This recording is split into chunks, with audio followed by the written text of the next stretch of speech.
I've worked in a lot of different places and I've never experienced something like this. To be able to work in these environments they're stunning, they're beautiful. Anytime you spend a lot of time in the mountains high up, you kind of give yourself up to that mountain and that power that's there, and you're in it. My name is Jupiter McDonald, and I'm the site supervisor for the Whistler Peak Suspension Bridge.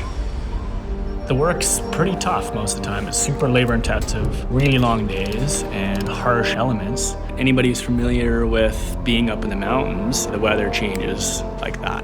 And it's a tight, narrow, winding road, and right now there's 30-foot snowbanks, so maneuvering trailers and materials up there is a huge challenge. All of us that are here working are all very comfortable in stressful environments. To be able to trust your coworker that they're going to accomplish a task that literally your life is going to be hanging off of, it's super important. And that creates a really powerful team.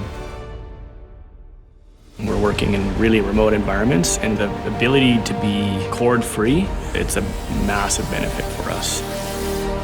So to have battery power where we can run every tool that offers flexibility, efficiency, productivity, and then safety. And therefore you can work in even more challenging environments. It's this project that other companies or contractors look at and go, holy crap, we can't touch this. I have no idea where to start. That's what I like. I thrive on that stuff. DEWALT FLEXVOLT tools gives us the freedom to build anything, anywhere.